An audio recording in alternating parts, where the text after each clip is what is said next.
Nga njëherë jeta na ngjan si një tren që nuk ndalon askund. Ne hipim në të me shpresën se do të na çojë diku, drejt lumturisë, drejt pranimit, drejt plotësimit. Por sa më shumë stacione kalojmë, aq më bosh ndjehemi, sepse askush nuk na thot që vendi ku duhet të zbrisnim është vetja jonë. Ka diçka që po harrojmë, në përditshmërinë tonë të mbushur me nxitim, me dëshira të pashtershme, me lista që kur s'përfundojnë, po harrojmë të pyesim.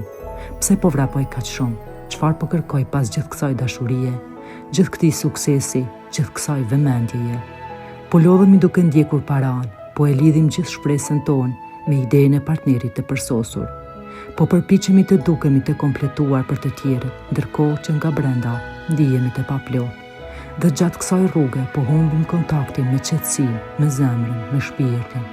Sepse shumë prej nesh jetojnë nga një boshllëk i thellë, që se shohim me sy, por që na drejton çdo hap. Nga një plak që se kujtojmë me fjalë, por që trupi e mban si kujtim të ngulitur. Një boshllëk që s'mbushin as fitoret, as tuartrokitjet, as dashurit kalimtare.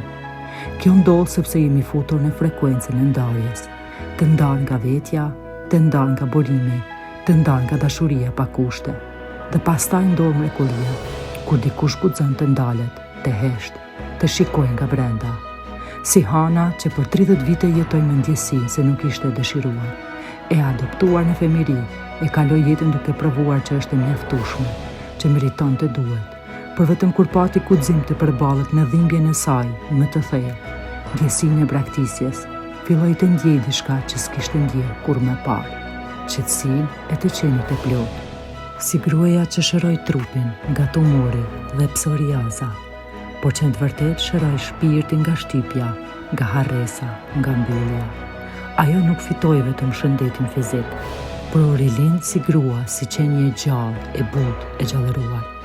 Si gra që mbyllën zemrën për të mbijetuar, që jetonin me armaturën e energjisë mashkullore, për të mos u thyer, derisa mësuan të butësohen, të besojnë, të hapen për dashurinë, pa frikë, të ndjejnë sigurinë jo nga jashtë, por nga brenda tyre.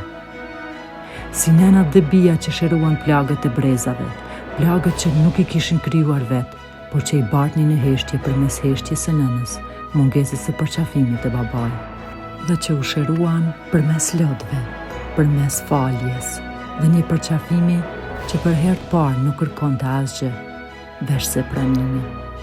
Ishte magjike, një moment i shenjtë ku të gjithë po kërsenim së bashku, një çast ku koha ndaloi dhe ndjeva me çdo qelisë, që qielli kishte zbritur në tokë. Shikoja fytyrat, buzëqeshjet, sytë që shkëlqenin dhe e dija, edhe ata e ndjejnë. Nuk kishte më ndarje, jo komsi, jo racë, jo fe, vetëm unitet, vetëm dashuri, vetëm të vërtetën e shpirtit. Ka aq shumë zhurmë në këtë botë, aq shumë shpërqendrim në mendjet tona, por ky është rikujtimi që zemra jep butësisht. Ti dhe unë jemi këtu për të kujtuar kush jemi, për të kthyer në gjendjen e unitetit, unitet me veten tonë, unitet mes mashkullores dhe femrores brenda nesh, unitet me Zotin, unitet me jetën.